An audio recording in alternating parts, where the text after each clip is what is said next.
It is a fact that the majority of the followers of Muhammad, over 1 billion of them, are illiterate in the Arabic language, and hence must trust and depend on their mullahs to explain the Quran to them.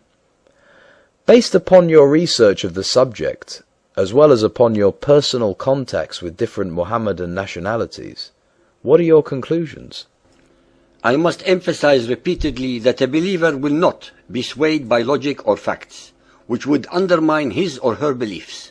They must be able to ignore as well as deny both reality and facts.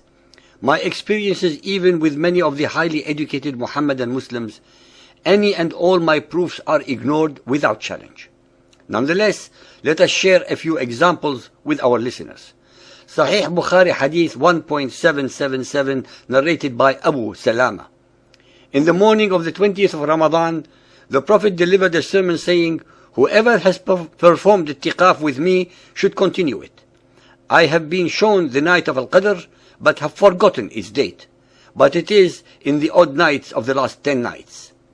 Sahih Muslim Hadith 2631, narrated by Abdullah ibn Unais.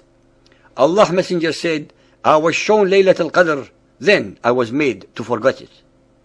Muhammad, the self-proclaimed greatest of all the other prophets, could not remember the date of the most momentous event in his life, the night of revelation of the first verse of the Quran. Since Muhammad could not even remember the date of a recent and extremely important event, and was not able to predict any future event, by what standard of logic could he be called a prophet? Sahih Muslim Hadith 328, narrated by Abu Huraira. The Messenger of Allah said, "I found myself in Hijr, and the Quraysh were asking me about my night journey. I was asked about things pertaining to Bayt al-Maqdis, Temple of Solomon, which I could not preserve in my mind. I forgot. I was very much vexed, so vexed as I had never been before." Once more does Muhammad admit to his fallible memory. Yet again, Muhammad could not remember another momentous event in his life.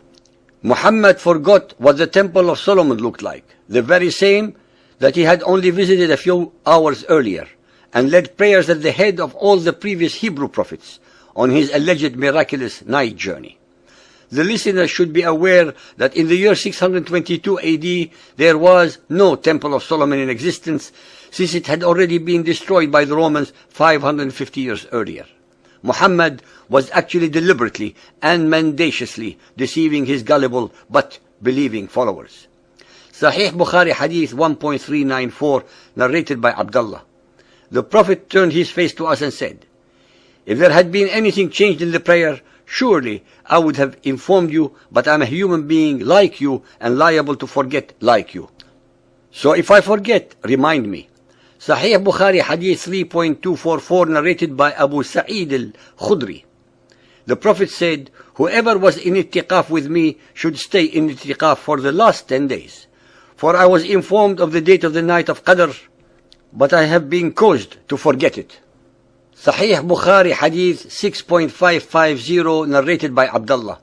The Prophet said, "It is a bad thing that some of you say, 'I have forgotten such and such a verse in the Quran.' For indeed, he has been caused by Allah to forget it.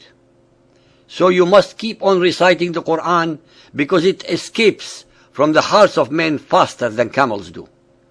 Sahih al-Bukhari Hadith 6.558, narrated by Aisha. Allah's Apostle heard a man reciting the Quran at night, and said, "May Allah bestow His mercy on him, as he has reminded me of such and such verses of and such surahs which I was caused to forget." Sahih Bukhari Hadith 6.559, narrated by Abdullah. The Prophet said, "Why does any one of the people say, 'I have forgotten such and such a verse in the Quran'? He in fact is caused by Allah to forget." It was typical of Muhammad never to admit error or fault, but blame everything on outside agents such as Allah, Gabriel, Satan, Quraysh, Jews, etc. The followers of Muhammad at the present time walk perfectly in his footsteps by always denying any wrongdoing and blaming everything on others.